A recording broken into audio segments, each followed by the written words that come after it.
నమస్కారం. ఈరోజు మనం చాలా శక్తివంతమైన విషయం గురించి మాట్లాడుకోబోతున్నాము. స్వీయ సార్వభౌమాధికారం.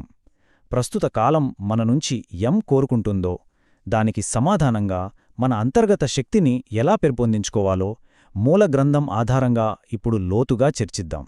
మనం ఈ శక్తివంతమైన వాక్యంతో మొదలుపెడదాం. చూడండి, ఇది కేవలం ఓ సూచన మాత్రమే కాదు, ఇదొక పిలుపు. వర్తమాన కాలం మన నుండి ఏమి ఆశిస్తుందో చాలా స్పష్టంగా చెబుతున్న ఒక ఆవశ్యకత. సరే, మరి మనం ముందుకు వెళ్లే ముందు అసలు మన గమ్యమేంటో ఒక స్పష్టత తెచ్చుకుందాం. ఈ స్వరాజ్య అధికారిగా మారడమంటే నిజానికి అర్థమేమిటి? దాని గురించి కాస్త లోతుగా చూద్దాం. ఇక్కడ మనం గుర్తుపెట్టుకోవాల్సిన పదం స్వరాజ్య అధికారి. అంటే తనను తాను పాలించుకునే అధికారి. ఇది కేవలం ఒక ఆలోచన కాదు, ఇది ఒక స్థితి. మన కర్మేంద్రియాలు, మనస్సు, బుద్ధి, ఇంకా మనలో లోతుగా పాతుకుపోయిన సంస్కారాలు, ఇవన్నీ మన పూర్తి కంట్రోల్లో ఉన్నప్పుడు మాత్రమే ఈ స్థితి సాధ్యమవుతుంది. మూల గ్రంథం ప్రకారం ఈరోజు మన స్వరాజ్యస్థితే మన భవిష్యత్ హోదాను నిర్ణయిస్తుంది. ఒక్కసారి మన లోపలికి మనం తొంగి చూసుకుంటే, నిజంగా మన అంతర్గత ప్రపంచాన్ని పాలిస్తోంది ఎవరు?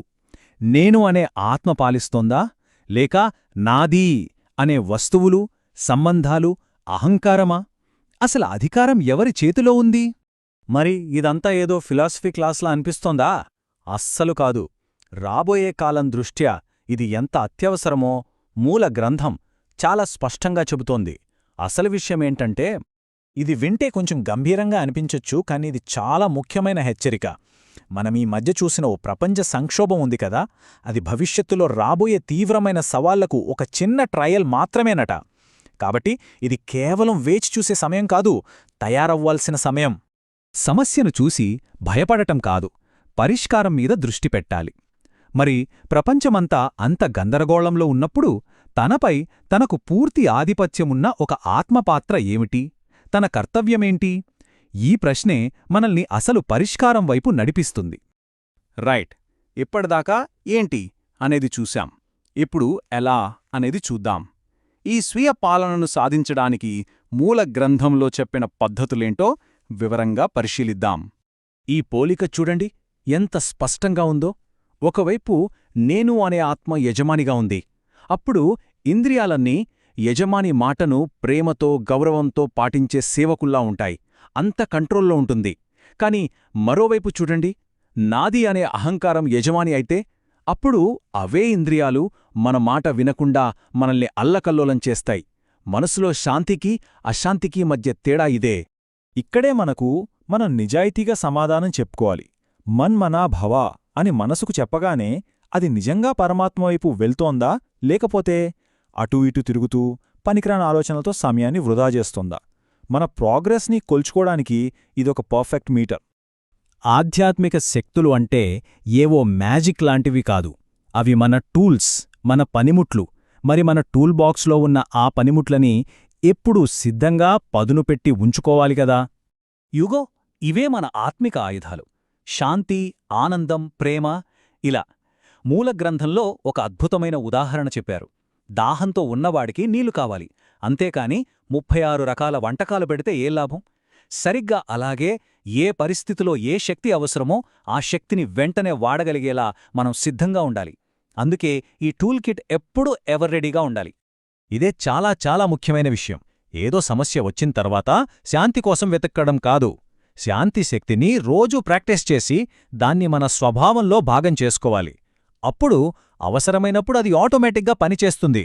మన శక్తులు మన ఆర్డర్ కోసం ఎదురుచూడాలి, అంతేగాని మనం వాటికోసం వెతుక్కోకూడదు. సరే, ఇంత కష్టపడి ఈ సాధన ఎందుకు చెయ్యాలి? కేవలం మన శాంతి కోసమేనా? కాదు.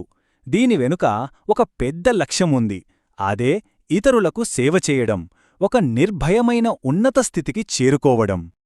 ఈ ప్రయాణం ఎలా సాగుతుందో చూడండి. మొదట స్వరాజ్యం సాధించడం, అంటే మనపై మనకు పూర్తి కంట్రోల్. అలా సాధించినప్పుడు ఫరిష్తాగా, అంటే ఒక తేలికైన, శక్తివంతమైన దేవదూతలా మారిపోతాం. అప్పుడు మన సంకల్ప శక్తితో, మన శాంతి వైబ్రేషన్స్తో ప్రపంచంలో ఎక్కడ ఎవరు దుఃఖంలో ఉన్నా వాళ్లకి మనశ్శాంతిని, శక్తిని అందించగలుగుతాం. ఇదే అసలైన సేవ. మరి ఈ ప్రయాణంలో మనకు అడ్డు వచ్చే అతిపెద్ద శత్రువెవరు? అది బయటెక్కడో లేదు, మన లోపలే ఉంది. మూలగ్రంథం చెప్పినట్టు భయమనేది అన్నింటికన్నా అతిపెద్ద భూతం. అయితే మరి ఈ భయమనే భూతాన్ని చంపే ఆయుధం ఏంటి? పరిష్కారం చాలా సింపుల్, కాని చాలా పవర్ఫుల్. స్వచ్ఛమైన మనసు, సత్యమైన మనసు. మనసు ఎప్పుడైతే క్లీన్గా, నిజాయితీగా ఉంటుందో అక్కడ భయం పుట్టడానికే అవకాశముండదు. ఎందుకంటే భయానికి పునాది ఎప్పుడూ ఏదో ఒక దాపరికం లేదా అపవిత్రతే. అయితే ఈ విశ్లేషణను ముగించే ముందు మనల్ని మనం వేసుకోవలసిన ప్రశ్నొక్కటే: నిర్భయంగా ఉండేంత స్వచ్ఛంగా, అంత సత్యంగా మన మనసు ఉందా? ఈ ఆలోచనతో మన స్వీయ సార్వభౌమాధికార ప్రయాణాన్ని కొనసాగిద్దాం.